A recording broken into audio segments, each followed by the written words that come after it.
let's welcome April. Hi, April. Please introduce yourself. Hello, everyone. I am April. I'm from Davao City. And then currently, I am into freelancing. Last year, November 2023, I decided to leave my corporate job. All in all, I have like 9 years of experience in corporate. And then, nag-decide kami ng husband ko that I will stop muna ng corporate and then transition to small business. And then, we set up a small business dito sa amin. And then, eventually, start kami mga early this year, 2024. And then, mga May or June, medyo okay naman na yung permits and everything, medyo na lay down na. So, marami na akong time. So, no, basically, doon ako nag-decide na why not transition into freelancing. So, nag-start ako, actually mga coach, mga June, nag-start na ako manood ng mga videos nyo. And then, July of this year, sumali ako sa 30 days challenge. And then, mga August 6, na-hire na ako. That was my first day as freelancing. So, yun yung first client ko at saka, yun yung first online job ko with your assistance. At saka, marami akong natutunan sa 30 days challenge, transitioning from corporate to freelance. Wow, ang galing. So parang ang bilis naman. Like, nung nag-join ka ng 30 days, tapos August nakakuha ka kaagad ng client? Ganon? Actually, nung mga July 1, nag-start na akong meron na kasi akong account before, pero hindi ko utilize kasi nga busy pa sa full time. Pero meron ng account, pero hindi pa talaga active. Nung July 1, nag-start na ako nagpasa ng mga applications, proposals, but at the same time, yung 30 days challenge din kasi 30 days challenge is not heavy. Yung parang daily lang siya, pwede mo siyang i-incorporate sa routine mo. And then, mga first week, second week, meron na talaga akong interviews noon. Tapos, mga July 28 was my per, no, it was my first interview with this client I have. And then, noon, August 6 na ako nag-start with them. Pero paano mo na-discover na pwede ka palang mag-work online na nasa bahay ka? Actually, I have a friend. She is also meron din siyang online. And then, yung isa, part-time, meron na siyang 3 years part-time na yon. So, I've known na meron na talang existing na ganito na industry. And then, I also have a friend na, na siya, full-time siya. And then, siya din yung nag-a-assist sa akin or guide on what I will do. And then, paano nga ba itong industry na to? So, yeah, isa din siya sa nag-guide mostly sa akin. And then, syempre, hindi naman full-time na i-guide niya ako step by step. So, yun, naghanap din ako ng coach, naghanap ako ng course. Alam ko na meron din ganyan. Actually, Miss Kaji, to be honest, hindi ka yung unang nakita ko online. Tapos, syempre, hindi naman agad na magtitingin pa tayo sa mga comments, sa mga suggestions. Meron akong nabasa na comment sa Reddit na kasi aano na talaga ako nung sa kabila. Tapos may nakita ako na maganda talaga daw sa inyo. So I tried. Tapos kasi mostly nung June, in-incorporate ko talaga yung videos niyo po. Kasi sa YouTube naka-follow ako. And then parang everyday, 2 to 3 videos, meron talaga akong tinitingnan na na video. So, kahit nung sa 3 years ago nyo pa na video, tiningnan ko talaga yon daily, on a daily basis. Tapos, sabi ko, even watching, marami na talaga akong natutunan. Pero I know na meron pang to learn more. Parang meron pa akong matutunan pa. So, yun nag-decide ako nung July na kailangan ko talaga yung mag-enroll sa 30 days challenge, which is na hindi ko talaga pinagsisihan it and it's all worth it. Thank you. So, nabanggit mo na nung like first online interview mo and first client mo. No, no, So, no, no. no. Meron ako ibang interview, mga like, siguro mga 3 or 4 failures pa muna na interview bago itong yung naging successful na interview. So, kamusta naman yung first na interview mo? Yung first interview, grabe yung kaba ko. Actually, una, kasi like I've said, nag-transition ako from corporate, so hindi ako masyadong familiar with like, alam naman natin na meron na talagang Zoom, pero like to how to navigate or things like that, hindi pa ako masyadong familiar. So, meron yung tumawag na client actually sa phone ko mismo. Pero una, hindi ko siya sinagot. Kasi natatakot ako, hindi pa ako ready. Kasi during that time, ano pa siya, yung ongoing pa yung coaching natin, coach. So, hindi ko pa talaga, wala pala akong idea kung anong atake ko pag i-interviewin ako. So, ayoko sagutin. Hindi ko sinagot. Kahit tumatawag from Australia ata yon. Tapos, um, pangalawang call, tumawag siya ulit. Tapos sinagot ko na lang. Tapos nag-set up kami ng time. Tapos nag-meet kami sa Skype. Para sa akin, it was, ang interview ko is mga 6 out of 10 lang. Kasi hindi ko talaga siya, nakasagot naman ako, pero hindi ako ganun ka-confident. At saka, hindi ako masyadong ready that time. So, going back, yung sa July, yung meron na yung coaching, yung nagtitingin ako sa mga videos niyo, yung mga tips niyo, eventually, nag-improve talaga yung skills ko in terms of na mag-interview, ganon. Ah, okay, so sabi nga nila sa interview, yung first is always the worst, di ba? I So, agree. okay. Babalikan ko lang yung sinabi mo kanina na nasa corporate ka for 9 years. All in all. Ano yung work mo doon? Um, 3 jobs ako. First was cooperative. Second is a commercial bank. And then third, yung last job ko na nag-resign ako is government bank siya. Oh, pero yung ginagawa mo doon is it full cycle ng accounting, bookkeeping, Accounting. accounting? So, Mm. kumbaga, yung experience mo ron, na-apply mo din dito sa Oo, online. medyo ganun. Okay. And then, so graduate ka ng anong course? Accountancy po, coach. Accountancy graduate. All Accountancy. right. Sige. CPA? CPA. Oh, I see. Okay. All right. So, CPA, CA Friel. And then, kung i-compare mo yung like yung natutunan mo dun sa challenge sa actual na ginagawa mo, gaano siya kalapit or gaano siya ka-useful nung nakalan ka ng client? Very useful talaga siya, coach. Especially, kasi gamit namin is zero. Yun talaga yung target ko na aralin kasi from learning, zero, di ba yung um, zero at saka QuickBooks. Tapos mostly kasi yung zero is day shift siya kasi nga Australia, yung ganun. So, yun yung tinarget ko natutunan yung zero. And then, arami ko talagang natutunan. Kasi ako, for example, titingin ka lang sa site, tapos mag-learn ka lang ng zero on your own. Yes, you can learn.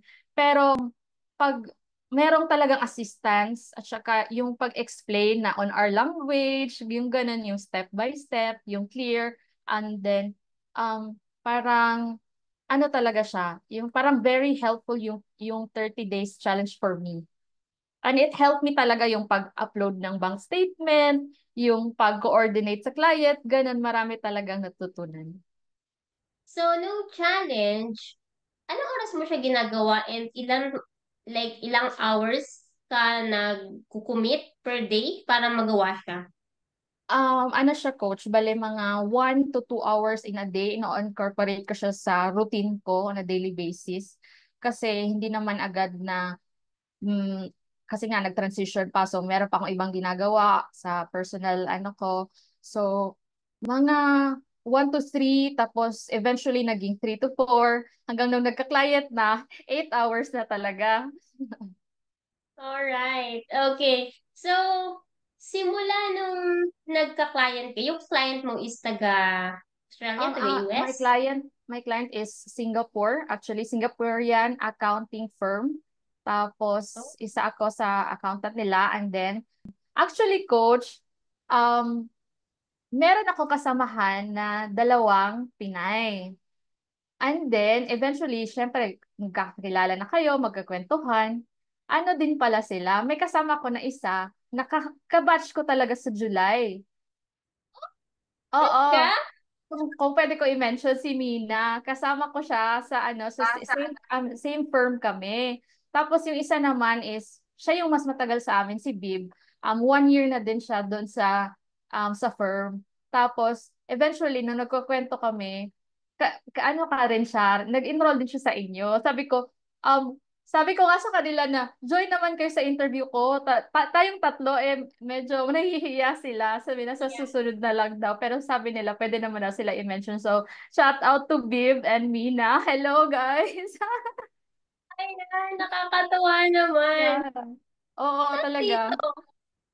full time ka dyan? Like, Full anong time. schedule mo? Ano po, coach? 9 a.m. to 6 p.m. Dito ba sila? Meron silang tracker, pero hindi naman super strict. You have your own naman na hindi naman sila na like before they will call you, mag-inform naman sila that they will have a meeting. Pero kasi sa lifestyle ko, since nasa bahay ako, tapos gamay ko naman ng corporate. So 8 to 5, 9 to 6, yung katawan ko naghanap talaga ng work. So nasa computer talaga ako, pero nasa bahay. Oh, okay. And pagdating naman sa income, kung like okay ba siya or mababa, kung i-compare mo siya sa corporate mo before? Funny nga kasi mostly sa mga nakikilala ko, mas malaki talaga yung income dito sa freelance. Pero for my case, mas malaki yung corporate ko compared to ngayon. Halos siguro half. Pero the thing is, kung i-compared mo sa deductions, sa lahat ng mga cost to like pag-commute mo, yung travel expense, sa pagpunta sa work, yung lifestyle pa kasi kakain sa labas, fast food ganito, ganyan. So basically, kung i-compute ko lahat ng expenses, mas malaki yung nasa-save ko now compared sa nandun ako sa corporate. Oh, okay. Pero ang maganda kasi, nasa bahay lang tayo, di ba? At saka Yes. kung umulan man or umaraw o bumagyo, wala tayong problema as long as merong internet. Yes, Okay. correct. Okay. Nakakatawa. Are you married ba? Yes po. With kids? Wala pang kids. Okay.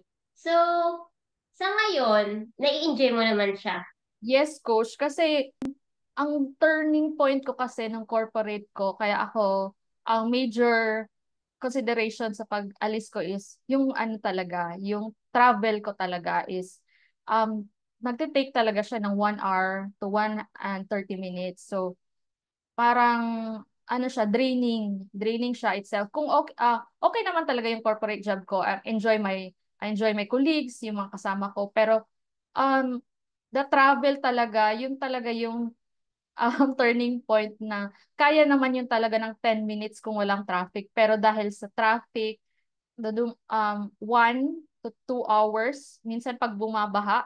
So kung i-compute mo yan, 3 to 4 hours in a day, tapos in a week, 5 times, parang part-time job na yun. Pwede ko yung gawin sa bahay and comfortable ka pa, ganito, ganyan. So makaka-rest ka din talaga kasi dati pag, example sa corporate, 5 days nagwo-work, tapos draining pa pag Saturday, Sunday, kailangan mo mag-rest para mag-gain another para sa energy for Monday. Ngayon, at 6 p.m., nakaka-shut off na talaga ako ng computer and then nakaka-enjoy na ako with family, tapos pwede na akong gumala pag weekend kasi hindi na ako stress pag weekdays, mga ganyang factors. So nag-total shift talaga yung lifestyle ko din, pati yung health ko din. Right. So, since nasa bahay ka lang, like, anong oras ka nagsisimula talaga? Like, ikaw ba, halimbawa lang kasi minsan, kasi dun sa mga ibang na-interview ko sila, minsan, like, umaga nag-work na, like, yung iba hindi pa naliligo, tanghali sila maliligo. Eh, di ba, dati nung nasa corporate tayo, syempre, bago tayo pumasok, ligo, as in, mag-prepare ka talaga. Eh, ngayon ba, ano ba yung routine mo pagdating sa work? Dati, Miss Kaji, ayoko talaga nung Monday. Stressful talaga yung Monday. Pero ngayon na naka-transition na ako to freelance, masasabi ko favorite ko na yung Monday kasi makakagising ako ng normal naman talaga na 5:30 or 6 ako gising, pero meron pa akong routine na nagagawa sa bahay. Hindi ako nagmamadaling kumain. Tapos I have the option na yung sinabi mo na maligo or hindi maligo kasi hindi naman nila alam pag nakaka-meeting kayo kasi we have a Monday weekly meeting. So pag Monday nagmi-meeting kami, not necessarily na ano ka talaga prim and proper. So you can have your pambahay lang, and then you can have the call, and then after pwede ka na mag-rest. Not necessarily kung sa corporate pag Monday from 8 hanggang 5 or until 8 p.m. pa kung may OT. Haggard na haggard. Pero yung Monday ko ngayon is very slow na talaga. Iba talaga sa corporate. Oh, nakakatuwa naman. And then, ano naman yung like ma-advise mo and yung yung words of wisdom mo para sa mga gustong maging freelancer, maging virtual bookkeeper, pero like nagda-doubt kung kakayanin ba nila, worth it ba siya? Like, ano yung mga mapapayo mo sa kanila? Yeah, ano siya, bale dati, I still have doubt also na um, kakayanin ba na mag-transition ako, and then sa market ngayon parang ang dami na. Tapos um ang sabi ko, what if hindi na hindi ako makapasok or hindi ako ma-hire agad. But then eventually kaya talaga siya. Believe in yourself. And then sabi nga ni Miss Kaji na you should take action daily kasi hindi naman siya nangyayari overnight yung pagising mo meron na kaagad work. No, it's not like that. So you have to work hard for it also. And then kasi yung like ngayon parang sinasabi na mag-online ka na lang, tapos malaking kita dito, tapos laptop lang, tapos ano may work na agad ganon. But it's not, it's just the tip of the iceberg ganon. Yung parang ang dami mo pa rin pagdadaanan before landing your first client or working na magtatagal, ganun. Parang every job is not easy, even corporate or online, right? So, yun lang, para sa akin, gusto ko ibalik yung parati sinasabi ni Miss Kaji na take actions daily. Kasi it's not that ngayon gusto mo tapos maglalaylo ka kasi napagod ka kasi di ka nakakuha ng client.